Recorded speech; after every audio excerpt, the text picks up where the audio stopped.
नमस्कार दोस्तों, जय श्री कृष्णा, राधे राधे। दोस्तों, आज मैं आपको धर्मराज जी की कृपा की कहानी सुनाने जा रही हूँ। तो प्रेम से बोलिए, धर्मराज महाराज की जय हो। बहुत पुरानी बात है। एक गांव में एक सास बहू रहती थी और वह दोनों बहुत ही गरीब थी।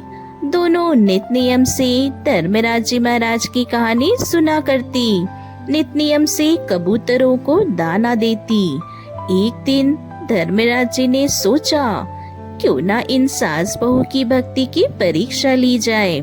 धर्मराज जी महाराज ने हंसों को बुलाया और बोले, कल तुम्हें पक्षियों की जगह तुम लोग उस सास बहू के घर दाना चुगने जाना।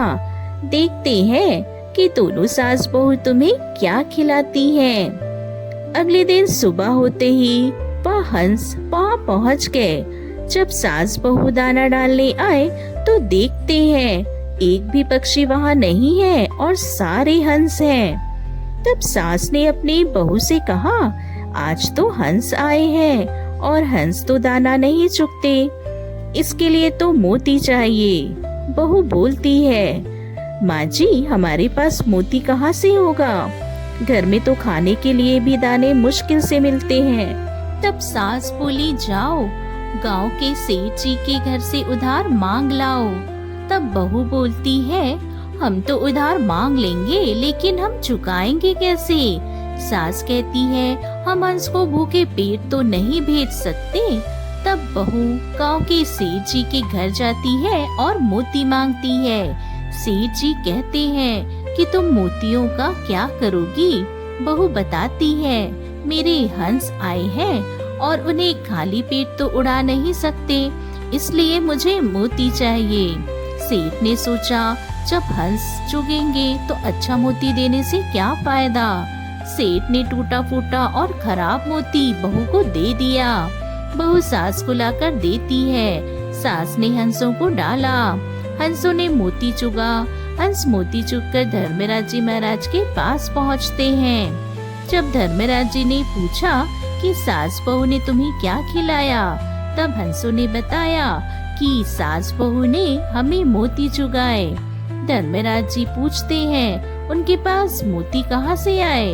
तब हंसों ने कहा, हमें नहीं पता, आपकी महिमा आप ही जाने। तब धर्मराज जी महाराज हंसते हुए बोले, सास बहू के घर तुम फिर से जाओ और मोतियों का एक पेड़ लगाकर आओ। जब सुबह हुई तो दोनों सास बहू घर से बाहर निकलती हैं और देखती हैं उनके आंगन में बहुत ही सुंदर मोतियों का पेड़ लगा है और मोती जगमगा रहे हैं और कुछ मोती नीचे झड़े पड़े हैं। सास बहू से बोलती है कि यह तो सब धर्मराज जी महाराज की कृपा है। जाओ बहू, तुम जो उधार मोती लाई थी वह सेठ जी को वापस दे कर आओ। बहू ने अपने आंचल में मोतियों को समेटा और सेठ जी के घर पहुंचती है और कहती है, सेठ जी, आप अपना मोती सूद समेत ले लीजिए। सेठ जी ने जब इतने स्वच्छ और चमकदार मोती देखे तो उन्होंने सोचा, मैंने तो सारा खराब मोती दिया था और बहू बदले में मुझे इतना अच्छा मोती दे रही है। सेठ जी को इस बात को सोचकर बहुत लज्जा आई और बहू से क्षमा मांगने लगे। सेठ जी ने पूछा कि तुम्हारे पास इतने अच्छे मोती कहाँ से आए। तब बहू बताती है कि यह तो सब धर्मराज जी की महिमा है। जब धर्मराज जी की कृपा होती है तो गरीबों के भंडार भर जाते हैं। धर्मराज जी की कृपा से सास बहू को इस लोक पर सुखों की प्राप्ति हुई और मरने के बाद स्वर्ग लोक का सुख मिला। हे धर्मराज जी महाराज, जैसी कृपा आपने सास बहू पर की, उनको सुख दिया, वैसे ही हम सभी भक्तों पर अपनी कृपा बनाए रखना। कहानी अधूरी हो तो पूरी करना, पूरी हो तो मान रखना, सबके नित नियम को पूर्ण करना। जय हो धर्मराज महाराज की। तो दोस्तों, कैसी लगी आपको आज की कहानी? अगर आपको कहानी पसंद आए तो वीडियो को लाइक अवश्य करें। हमसे जुड़े रहने के लिए हमारे चैनल को सब्सक्राइब करना ना भूलें। हमसे जुड़ने के लिए आपका बहुत बहुत धन्यवाद।